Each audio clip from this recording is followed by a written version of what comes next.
Hey, we're sitting here with the lovely, amazing, legendary Scouting for Girls. Can you guys introduce yourself individually and tell everyone what your roles are within the group, please? Well, I'm Roy. I play guitar and piano and sing. I'm Greg. I play the bass. I'm Pete and I play the drums. Thank you. So, with you guys' new single, Sometime in the City, when the due date is the 26th of August for release, right? It is, isn't it, first single off the new album? Yep. What is the general feeling amongst yourselves every time you release a new track? I think we're always really nervous when you release a new song. I don't think that ever goes. In fact, I think it gets worse. It gets worse because the first time we released a song, we didn't really expect anyone to listen to it anyway. We've been releasing music ourselves for a while and no one really cared. We sort of gradually building up a fan base, and then when the first sort of, we had She's So Lovely and Heartbeat and Elvis Ain't Dead did so well 4 or 5 years ago, it sort of set a precedent. So now if it doesn't do well, you sort of expect that it's going to do well. Yeah. Well, you hope. I think I'll tell you what, the people who are paying for it expect it's going to do well. I think that's the worry. And we hope it does well. Cool. Well, you said you've been releasing music for a while. You used to release music for free and so. Yep. And you've been together collectively for umpteen years. Yeah. Were you friends before you formed the group? Yeah.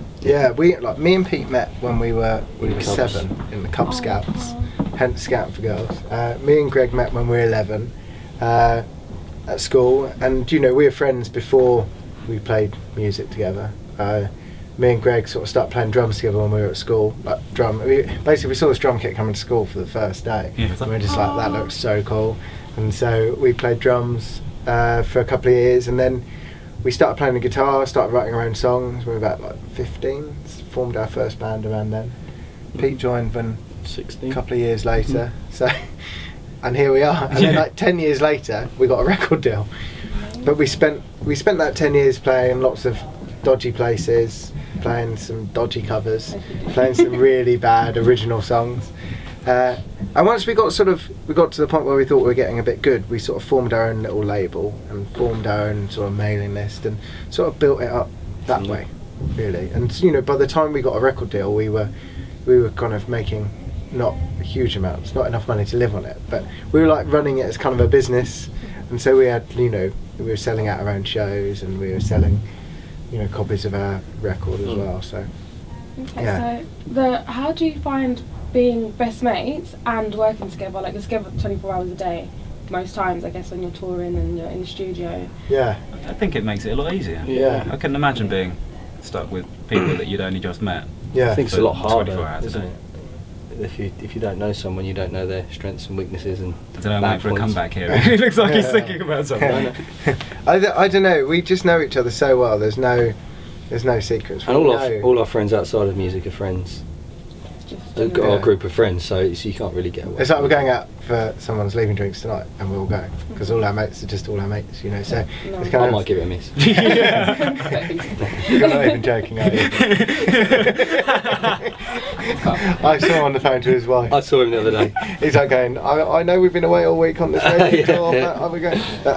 No, I don't know. It's like we're really lucky. We're really lucky to be able to do it because it's a rare thing that people who are just, it's kind of what used to happen in the old days when people were, used to be friends at school, formed a band and did well, and then just carried on like that, and that's kind of how it's been for us. So. Amazing. Okay, so back to the album. Yep. It's called The Light Between Us. What's the story behind the title? The story behind the title is originally when I started writing the songs, it was all about, and this is generally most of our songs are about relationships, and I thought The Light Between Us was a great metaphor for relationships. So it's either between two people, the light, it could either be distance, like a gap between two people moving away, or like an energy or love, and one of the best bits of advice I ever got about writing music is either write about the first 5 minutes or the last 5 minutes of a relationship, because it's at that point where all the magic happens or all the despair happens.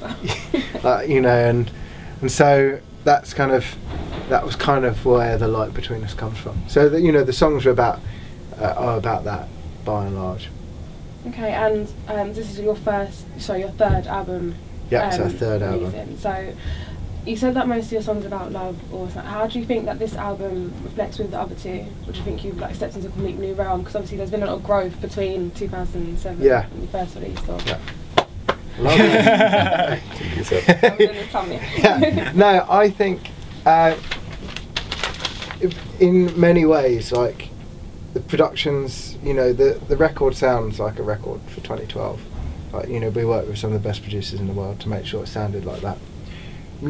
Song-wise, I think we've become better songwriters. I think the lyrics, we've worked really hard on the lyrics, worked really hard on the tunes, and we've tried to move it a bit like we had, like, after the success of This Ain't a Love Song. Originally the second album was going to be much more like This Ain't a Love Song, but then we added, like, you know, there was almost like a dance track on there and it went a bit all over the place.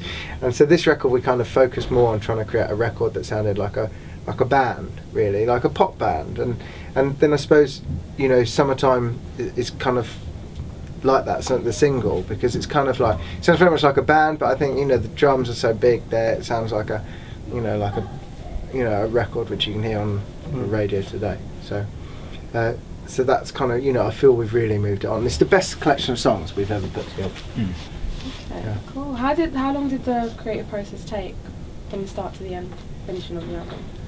About 2 years, 3 years. Yeah. Probably when we were touring the second album, we started writing it. Yeah, I think there are some songs like there's a couple of the best songs on there were written actually before we recorded the second album. So, yeah, 3 to 4 years. So we've had loads, which is a good thing, because the more space you have, the better you can go, actually that song is crap. You know, sometimes you do a song and you think it's amazing and actually it's rubbish. And we've had the chance to, like the first record, we got to play it all live before we recorded it, and we've got to, and that makes for a much stronger record, which we didn't really get a chance to with the second record, because what happens is you sell loads of records and they want the second album straight away, so you just go into the studio, record it. Whereas this time we had a chance to play a lot of these tracks live and play it as a band. So, and that's kind of what I feel it's like, you know, we've taken the experience and of our that we've gained songwriting. We've used the best studios, the best people in the world, and we've had the time as well to do it. So that's why I feel like it's, you know, it's one of our best records.